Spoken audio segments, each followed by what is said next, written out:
इस कार्यक्रम के प्रायोजक है राजेश मसाले। अब आएगा खाने में असली स्वाद राजेश मसाला के साथ। ट्रस्ट का गठन केंद्र सरकार ने किया है। प्रधानमंत्री ने खुद इस प्रक्रिया का चेहरा बने।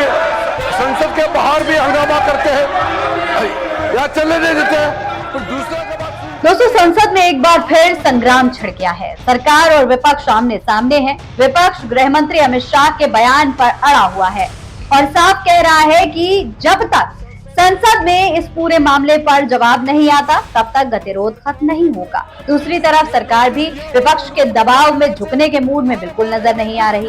यानी मॉनसून सत्र के आखिरी दिनों में संसद के अंदर सियासी तापमान लगातार बढ़ता जा रहा है। और अब सवाल सिर्फ एक बयान का नहीं है, सवाल ये है कि क्या अमित शाह सदन में आकर विपक्ष के सवालों का जवाब देंगे?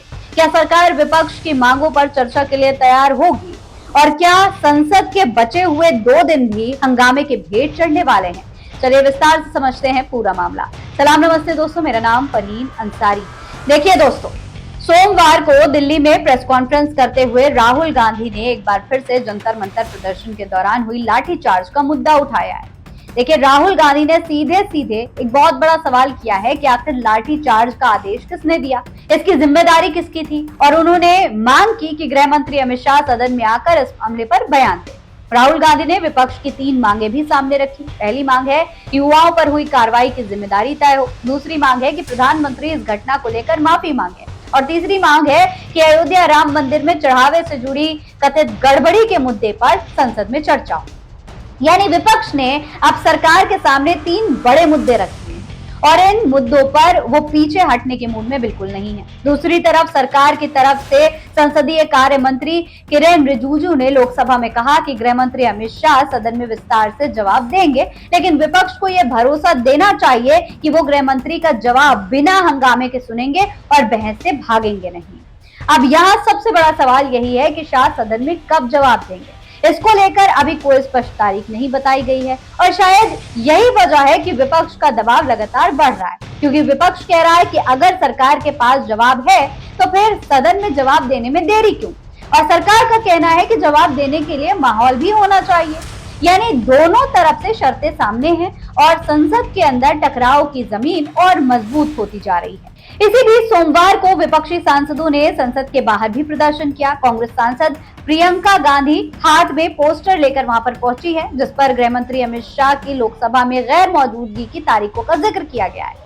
वहीं कांग्रेस सांसद रेणुका चौधरी मोदिया बिंद लिखा हुआ चश्मा पहनकर आई, ये भी आप देख सकते हैं। यानी विपक्ष अब सरकार पर हमला करने के लिए संसद के भीतर ही नहीं बल्कि संसद परिसर के बाहर भी अलग अलग तरीके अपना रहा है। कांग्रेस ने अपने सभी सांसदों को व्हिप जारी करके 10 अगस्त से 12 अगस्त तक सदन में मौजूद रहने का निर्देश दिया है। इसका सीधा मतलब है कि आने वाले दिन बेहद महत्वपूर्ण है और विपक्ष अपने सांसदों की मौजूदगी को लेकर कोई जोखिम नहीं लेना चाहता, क्योंकि अगर किसी बड़े मुद्दे पर मतदान या महत्वपूर्ण चर्चा की स्थिति बनती है तो हर सांसद की मौजूदगी अहम हो सकती है। लेकिन संसद के अंदर सिर्फ हंगामा ही नहीं हुआ।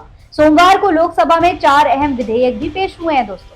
इसमें ट्रिब्यूनल रिफॉर्म बिल 2026 और mines and minerals development and regulation amendment bill 2026 जैसे महत्वपूर्ण बिल शामिल हैं। ट्रिब्यूनल रिफॉर्म्स बिल 2026 को लोकसभा ने बिना चर्चा के ही पारित कर दिया और इसके बाद सदन की कार्रवाई मंगलवार तक के लिए स्थगित कर दी गई। यानी एक तरफ सरकार अपने विधायी एजेंडे को आगे बढ़ाने की कोशिश कर रही है और दूसरी तरफ विपक्ष चाहता है कि पहले उन मुद्दों पर चर्चा हो जिसको लेकर वो सदन में लगातार आवाज उठा रहा है। इसी बीच समाजवादी पार्टी प्रमुख अखिलेश यादव ने भी सरकार पर हमला बोला है। अखिलेश यादव ने कहा कि विपक्ष पहले दिन से चाहता है कि छात्रों के मुद्दे पर गृह मंत्री सदन में बयान दे, लेकिन सरकार इसके लिए तैयार नहीं है। अखिलेश ने कहा कि अभी 2 दिन बाकी हैं और सरकार के पास दोनों मुद्दों अयोध्या राम मंदिर के चंदे में कथित गड़बड़ी और छात्र आंदोलन पर चर्चा करने का समय है। अखिलेश यादव ने राम मंदिर में भगवान राम को चढ़ाए गए चंदे में कथित चोरी के करोड़ों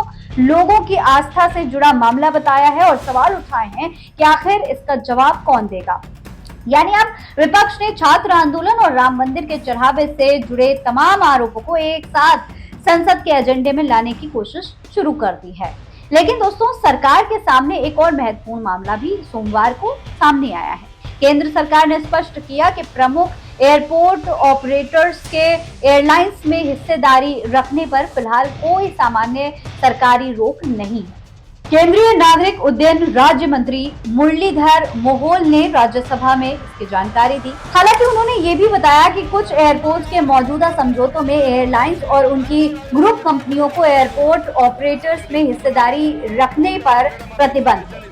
AAI को इस प्रतिबंधों में छूट के लिए अनुरोध किया गया है, लेकिन नागरिक उड्डयन मंत्रालय ने अभी इस मामले की जांच नहीं की। दरअसल मीडिया रिपोर्ट्स में GMR और अडानी ग्रुप के एयरलाइन कारोबार में प्रवेश करने की चर्चा सामने आई है। हालांकि अडानी ग्रुप ने इन खबरों को खारिज करते हुए कहा है कि वो एयरलाइन कारोबार में प्रवेश के किसी प्रस्ताव पर विचार नहीं कर रहा है और ऐसी रिपोर्ट बेबुनियाद है। यानी संसद के भीतर इस समय सिर्फ राजनीतिक टकराव ही नहीं चल रहा, बल्कि एयरपोर्ट और एयरलाइंस कारोबार से जुड़े आर्थिक सवाल भी हैं, तो जिसके बारे में भारतीय जनता पार्टी को चर्चा करनी पड़ेगी। लेकिन फिलहाल सबसे बड़ा मुद्दा वही है जिस पर विपक्ष लगातार अड़ा हुआ है, अमित शाह का बयान। जी हाँ, विपक्ष चाहता है कि गृह मंत्री सदन में आए, जवाब दें जिन सवालों को लेकर विपक्ष सड़क से संसद तक आवाज उठा रहा है और उस पर सरकार की स्थिति भी साफ हो। सरकार कह रही है कि गृह मंत्री जवाब देंगे, लेकिन विपक्ष को पहले से सुनिश्चित करना पड़ेगा कि वो जवाब सुनेंगे और सदन चलने देंगे। अब देखना यह है कि बचे हुए 2 दिनों में सरकार और विपक्ष के बीच कोई रास्ता निकलता है या नहीं। क्या अमित शाह सदन में आकर बयान देंगे? क्या छात्रों के मुद्दे पर चर्चा होगी? क्या अयोध्या राम मंदिर से जुड़े आरोपों के बारे में चर्चा होगी? इन तमाम बातों पर इस वक्त देश की जनता विचार कर रही है। आने वाले समय में ये भी क्लियर हो जाएगा। फिलहाल इस पूरे मामले पर आप क्या कहेंगे, कमेंट बॉक्स में लिखकर हमें जरूर बताएं। ऐसी और तमाम खबरें देखने के लिए चैनल को सब्सक्राइब करना ना भूलें। जय हिंद, जय भारत।